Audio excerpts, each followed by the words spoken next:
Hi, this is Olivier at Lingoport. Today, we're going to do a short presentation on pseudo-localization and how to do it with Localyzer.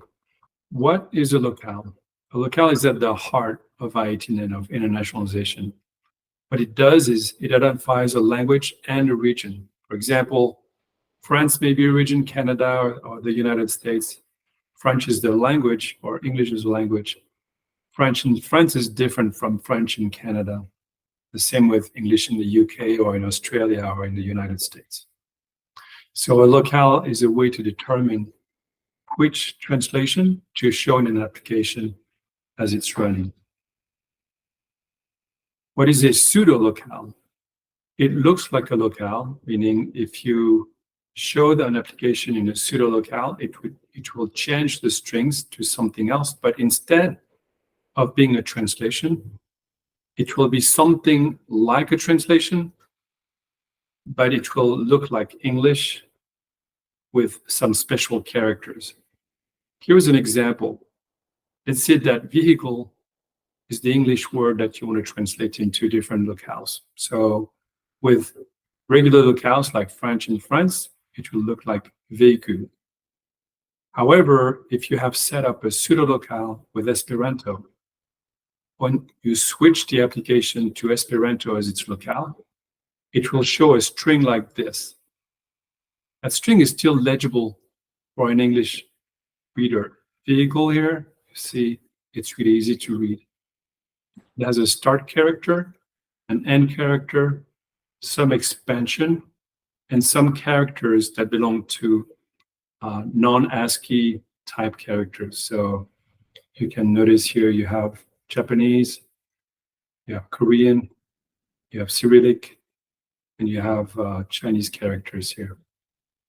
This helps you with a number of issues that you may want to test before sending files to be translated. So it's an effective way to test the localization readiness. Translation can take quite a while, maybe a week, 2 weeks. Maybe you are sending a lot of strings, maybe. So what you want to make sure is before sending files for translation, you want to make sure that everything is ready for translation. Pseudo-localization identifies embedded strings. So when you hard code strings in the code and they cannot be sent for translation, that needs to be checked before you send strings. You will also notice the text expansion that may happen with languages like German, French, Finnish, character encoding problems. If those special characters that are added at the end do not show up properly, you may have some character encoding problems, for example. Also help with text concatenation issues and even UI boundary issues.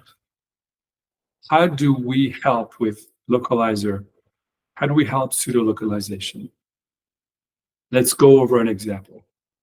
I have a file in ENUS, or a set of files in English for the US, and you want to have them translated into French, Italian, German, and so on. However, before you want to send those files, you will want to have a pseudo-locale here, and that's done directly by Localyzer. It will look like something like this. You have key value pairs, and here is the example I was showing earlier with navling vehicles, which in English is this value.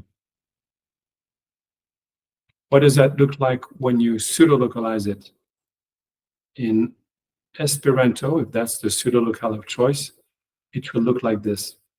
In this example, we're going to switch from a locale that's English to the pseudo-locale. Again, here it's chosen as Esperanto. You can choose other pseudo-locales. First of all, most of the strings that are shown here are shown with a start character, an end character. There is an expansion, and you can see the characters here that have been added at the end. So this one looks good. This one looks great. This one, please note that at the end, you are missing the last two, the closing character and the Korean.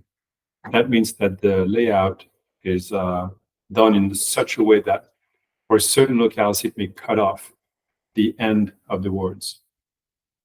Here is just as an example.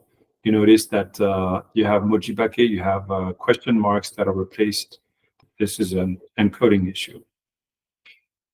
Here, you notice that Sperna Corvette does not have any accented character. There is no expansion, and the start and end characters are not there.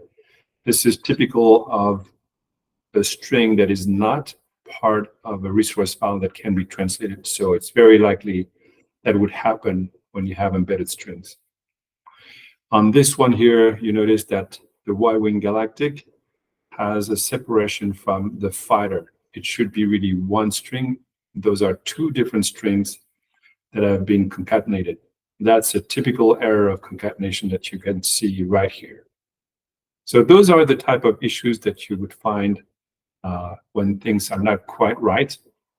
When things are corrected and everything is right, it's going to look more like something like this, where everything has the end characters up to the end. High hand is shown without Mojibake up there. You see that Sperna Corvette is now pseudo-localized, so it can be translated, otherwise it could not be. The only thing that you need to do here is set pseudo-locale here. Do so, you go to the edit, and you set the localizer settings here. You make sure that pseudo-locale is set, and it's set here to Esperanto. That's all you need to do. Now, every time developers modify, add, create new files, they will be automatically pseudo-localized in Esperanto. So what's happening here is an automation of the files that were created in English. They are now directly available before translation. This is how simple pseudo-localization can be done with Localyzer. Thank you.